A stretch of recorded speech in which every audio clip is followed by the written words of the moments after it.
आज के एपिसोड की शुरुआत होती है जब मायरा अभिरा से पूछती है कि वो अभी उसका बर्थडे क्यों सेलिब्रेट कर रही है, जबकि 17 तारीख आने में अभी टाइम है। अभिरा उसे समझाती है कि वो पहले मायरा के कई बर्थडेज मिस कर चुकी है। अभिरा को याद आता है कि कैसे वो अकेली ही केक बनाया करती थी, मायरा के लिए गिफ्ट्स लेती थी और चुपचाप बर्थडे सेलिब्रेट करती थी। मायरा बताती है कि उसने वो सारे गिफ्ट्स देखे हैं।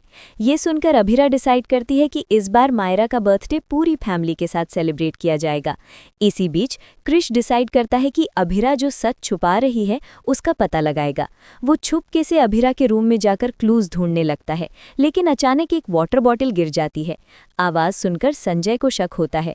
उसे लगता है कि अभिरा और आरमान के रूम में कुछ गड़बड़ है, इसलिए वो चेक करने आता है और क्रिश को छुपना पड़ता है। उधर अभिरा मायरा के बर्थडे प्लानिंग को लेकर काफी एक्साइटेड होती है। तभी उसे एक गवर्नमेंट ऑफिस से कॉल आता है। ऑफिशियल अभिरा से कहता है कि वो अनीता का डेथ सर्टिफिकेट कलेक्ट कर ले। आरमान अभिरा से मायरा को अंदर ले जाने को कहता है और फिर कॉल के बारे में पूछता है। अभिरा झूठ बोल देती है और कहती है कि कॉल किसी क्लाइंट का था। क्रिश को पता चलता है कि अभिरा गवर्नमेंट ऑफिस जाने वाली है और उसका शक और बढ़ जाता है। ऑफिस में अभिरा को बताया जाता है कि अनीता का बर्थ सर्टिफिकेट भी लाना पड़ेगा। अभिरा डिसाइड करती है कि मायरा के बर्थडे के बाद वो आरमान को पूरा सच बता देगी। अनीता के बर्थ डिटेल्स कैसे मिलेंगी, इस टेंशन में अभिरा वानी के पास जाती है। क्रिश ये सब सुन लेता है और समझ जाता है कि अभिरा वानी के बारे में भी ज्यादा नहीं जानती। इससे क्रिश का शक और स्ट्रांग हो जाता है कि अभिरा वानी के बारे में झूठ बोल रही है।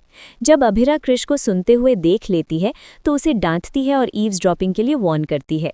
बाद में मेहर आरमान को कॉल करती है और कहती है कि अभिरा के साथ एक मीटिंग अटेंड करे। क्रिश आरमान से माफी मांगता है। आरमान अभिरा को मेहर के रिक्वेस्ट के बारे में बताता है, लेकिन अभिरा मना कर देती है और आरमान को जाने से रोक लेती है। आरमान मेहर को मैसेज करता है कि वो मीटिंग के लिए नहीं आ सकता। क्रिश पूरी बात सुन लेता है। उधर मेहर ये जानकर गुस्सा हो जाती है कि आरमान ने उसे फिर से रिजेक्ट कर दिया। दूसरी तरफ मनोज मनीषा से पूछता है कि वो कियारा के साथ कब तक रहने वाली है और कहता है कि अभीर भी काफी सपोर्टिव है। अभीरा को कियारा की चिंता होने लगती है। कियारा सुरेखा को अपनी चारू के साथ वाली फोटो दिखाती है और कहती है कि चारू उसकी बहन और इंस्पिरेशन थी। वो सुरेखा से कहती है कि चारू को कंपटीशन बनाना बंद करे। मनीषा को कियारा का ये बोल्ड जवाब काफी पसंद आता है। वापस घर पर अभीरा मायरा के लिए एक सिंपल बर्थडे सेलिब्रेशन प्लान करती है। प्रेपरेशन के दौरान विद्या पूछती है कि क्या वानी की वजह से पार्टी लो की रखी जा रही है। अभिरा समझाती है कि मायरा का बर्थडे स्पेशल है और वो चाहती है कि मायरा सिर्फ फैमिली के साथ क्वालिटी टाइम एंजॉय करे, ज्यादा लोगों के बीच कंफ्यूज ना हो। उधर वानी अपने फादर के बारे में क्यूरियस हो जाती है और टीवी देखती रहती है। आरमान मजाक में पूछता है कि क्या उसका फादर कोई एक्टर या न्यूज रीडर है। ये सुनकर वानी अनकंफर्टेबल हो जाती है। आरमान उसे रीअश्योर करता है और कहता है कि वो अपने फादर का नाम लिखने की कोशिश करे। वानी लिखना शुरू करती है, लेकिन विद्या बीच में आ जाती है और आरमान से कहती है कि वानी को कंफर्टेबल होने के लिए थोड़ा टाइम दे। तभी मेहर और मित्तल आरमान के घर आ जाते हैं। मेहर जिद करती है कि मायरा के लिए ग्रैंड पार्टी ऑर्गेनाइज करेगी और आरमान से एक मौका मांगती है। आरमान मना कर देता है और कहता है कि सिर्फ अभिरा को ही पार्टी प्लान करने का हक है। वो बताता है कि अभिरा ने पहले मायरा के कई बर्थडेज मिस किए थे।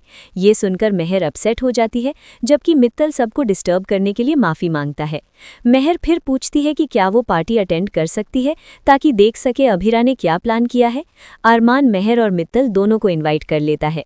मेहर डिसाइड करती है कि मायरा के लिए सबसे बेस्ट गिफ्ट लाएगी। इसी के साथ एपिसोड खत्म होता है।